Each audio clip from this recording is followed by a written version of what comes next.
This man has misplaced priorities. Misplaced priorities है सतीश जी। आप मुझे बताइए, कब तक डिफेंड करेंगे आप राहुल गांधी को? कब तक सतीश जी? कब तक आप अजय आलोक जी से भिड़ते रहेंगे? भिड़िए आप, लेकिन आइडियोलॉजिकली तो भिड़िए। कब तक आप डिफेंड करेंगे? दुष्यंत नागर जी, मोबाइल छोड़िए और आइए यहां पे। इनको जब राहुल गांधी को डिफेंड करना होता है, ये बिल्कुल धीरे से आते हैं, क्योंकि पता है कितना मुश्किल है दुष्यंत नागर को। आइए स्टूडियो में आप। सतीश जी, लेकिन कब तक आप डिफेंड करेंगे मुझे बताइए। आज ये व्यक्ति जाके लीडर ऑफ ऑपोजिशन, नेता प्रतिपक्ष देश के, कहते हैं देश में हिंदी और दूसरी भाषाओं के बीच बैटल चल रही है, देयर इज अ जंग गोइंग ऑन। ये व्यक्ति कहते हैं मुझे जातीय जनगणना करानी है क्योंकि वेल्थ रीडिस्ट्रीब्यूशन करना है, मुझे चाइना का मॉडल चाहिए, मेरे को अमेरिका जैसी अमेरिका में सर दुनिया का हर एक अर्थ शास्त्री कह रहा है America is going down, Rahul Gandhi कह रहा है अमेरिका ऊपर जा रहा है, डोनाल्ड ट्रंप कह रहे हैं कि अगर इस तरह से चलते रहे तो अमेरिका थर्ड वर्ल्ड बन जाएगा, और राहुल गांधी कह रहे हैं मुझे अमेरिका का मॉडल फॉलो करना है। सर ये कौन से, ये क्या है सर? टिल कब तक आप डिफेंड करेंगे इनको? सतीश कैसे विद ग्राफिक्स? आप हमसे पूछ जी, आप ही से पूछ रहा हूं सर। हमसे पूछ रहे हैं सर, आप ही से पूछ रहा हूं। हमारे देश में, हाँ, आप सुनिएगा, हमारे देश में एक पार्टी है और एक बहुत संगठन है जो हिंदी हिंदू हिंदुस्तान का नारा देती थी। हाल में भी भाषा को लेकर 2 साल पहले एक और समस्या आई थी, लेकिन वो मामला दब गया। देखिए, हम संघ है लेकिन देश भी है, लेकिन संघ है जो कि अमेरिका से मिलता जुलता है। अब आप क्या है कि राहुल गांधी को चौतरफा हमले से पप्पू बना तो दिया, लेकिन उसी चौतरफे हमले से वो पापा बन गए। सर वो पप्पू नहीं है। उनकी बातों पे आप विवाद कर सकते हैं। सुनिए, मेरी बात सुनिए। बोलिए। आप उनकी बातों पर विवाद कर सकते हैं, प्रश्न उठा सकते हैं, लेकिन खिल्ली उड़ाने से कोई काम नहीं चलेगा। क्या ये बात सही नहीं है कि जाति जनगणना की आरएसएस भी बात कर रही है?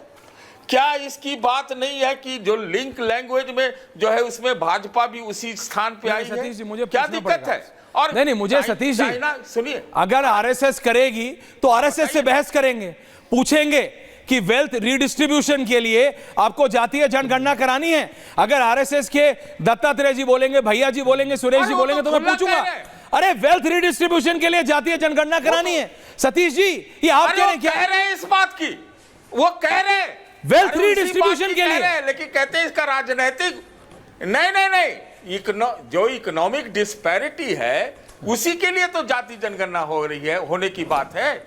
और अब भाजपा की लाइन पुरानी वाली नहीं रही है, नहीं, अब बदलाव हो रहा है सर। जिसकी जो लाइन हो, अब देखिए, कम से कम इतना तो नहीं है। मैं एक लाइन और बोलूंगा। अरे 2 लाइन बोलिए। कहना चाहता हूं, अरे कम से कम राहुल गांधी ने वहां पर कमला हैरिस के लिए वोट तो नहीं मांगा है। हाँ। और ये तो नहीं कहा है आपको बड़ा कि दुख हमें होगा? शर्म आती थी। हाँ। मुझे दुख नहीं हो रहा है। मैं उनकी कई बातों से बहुत मुझ पर इत्तेफाक नहीं रखता। हाँ। हमारा कोई मतलब नहीं उससे। अच्छा, लेकिन तर्क के आधार पर, तथ्य के आधार पर, तथ्य के आधार पर बताइए sir. India is not a nation. नहीं, हाँ, मैं यही कह रहा हूं। India is not a nation. India is a concept. Yes, India is a nation. India is a nation. But it is a Bharat एक राष्ट्र है। India is also a federation. संघ है। किसने? संघ है, खाली वन एक ऊपर से यूनिटरी नहीं चलता है। इंदिरा गांधी ने भी कोशिश की थी, विफल हो गई। तो नहीं चलेगा। वन नहीं है। हम कन्फेडरेशन भी नहीं है, हम फेडरेशन है, हम यूनियन ऑफ स्टेट है साहब। हम संघ हैं, राज्यों के संघ हैं, लेकिन हमारा महासंघ भारत देश है। ये हिंदी की लड़ाई चल रही है सर, ये हिंदी की लड़ाई चल रही है सर, हिंदी की दूसरी भाषाओं से बैटल चल रही है। और सतीश जी, आप सुन रहे हैं? देखिए, कौन सी बैटल है जिसके बारे में ना आपको पता है, ना मुझे, ना दीपक जी को। ये कौन सी बैटल है? मैं बता रहा हूं। मैं बताइए इस बैटल के बारे में। तो बता रहा हूं। हाँ, आप जरा तमिलनाडु में जाइए ना, ये बात करिए, प्रयास कीजिए हिंदू लादने का। लादना किसको है? जो क्या 1956 में लादते हैं लोग भाई। हिंदी हिंदू हिंदुस्तान का नारा किसने दिया था? ऐश्वर्या जी, आप जरा बताइए तो मैं बताऊं आपको। नहीं, मैं ये कह रहा हूं कि मेरे को बस इतना बताइएगा, दीपक चौरसिया जी, और उसके बाद मैं नेताओं के पास जा रहा हूं। दीपक जी, ये बताइए मेरे को मैं देवता वाली प्रतिक्रिया पे तो मैं जा ही नहीं रहा हूं उनकी, but there is something wrong with Rahul Gandhi. और ये मैं सतीश जी नाम नहीं ले रहा हूं, मैंने उनसे बहुत रिक्वेस्ट किया। वो एक समय 10 जनपद के बहुत क्लोज थे, स्वर्गीय अहमद भाई के बहुत क्लोज थे, सोनिया गांधी जी के प्राइवेट। जब कमलनाथ, अहमद पटेल को बुलाया जाता था, उस समय इस व्यक्ति को भी बुलाया जाता था। और उस व्यक्ति ने जब मेरे से बात की तो बोला समथिंग रॉन्ग, राहुल गांधी के खिलाफ बोलते। जो कौन है यार राहुल गांधी का मतलब एडवाइजर? उनके ये शब्द है कि कौन है यार राहुल गांधी का एडवाइजर, कौन है? Why is he making such statements? Bharat की जनता उनको सपोर्ट कर रही है। पिछले इलेक्शन में दिखा है, बीजेपी की एक बहुत वरिष्ठ नेत्री ने इंटरव्यू देते हुए बोला कि उन्होंने पहली बार सक्सेस चख ली है। BJP is not very happy about that comment, but हाँ रियलिटी है, 100 सीट तो लाए हैं ना, 100 के पास तो आ गए। तो क्यों वो इस तरह की प्रतिक्रिया दे रहे हैं? कौन उनको सिखाता है कि विदेशी सरजमी पे जाके भारत की बेइज्जती करो, देश के खिलाफ बोलो? क्यों करते हैं ये? कभी वो मदद मांगते हैं जाके भारत की डेमोक्रेसी बचाने के लिए, दीपक जी, कभी वो बोलते हैं भारत एक राष्ट्र नहीं। क्या हो रहा है?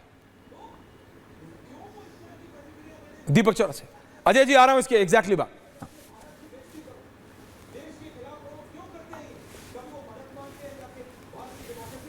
बड़ी सिंपल सी बात मैं यहाँ पर कहना चाहूंगा ऐश्वर्या, और मैं सबसे पहले तो ये कहना चाहूंगा कि सतीश मुझे बड़े कंफ्यूज नजर आ रहे हैं। वो भारत को राष्ट्र भी बोल रहे हैं, वो भारत को संघ भी बोल रहे हैं, वो ठीक उसी तरह की बात कर रहे हैं जिस तरह की बात राहुल गांधी जी करते रहे हैं। और आप पूछ रहे थे राहुल गांधी जी किसके कहने पर या किसके सिखाने पर ये बात करते हैं, तो वो किसके कहने पर बात करते हैं, आइए थोड़ा सा खुलासा मैं कर देता हूं। उनके सबसे नजदीकी हैं सत्यनारायण गंगाराम पित्रोदा, यानी सैम पित्रोदा। अब सत्यनारायण गंगाराम पित्रोदा में नाम में बिल्कुल अच्छा नाम है, बहुत अच्छा नाम है, उड़ीसा से वो आते हैं, लेकिन वो बन गए सैम।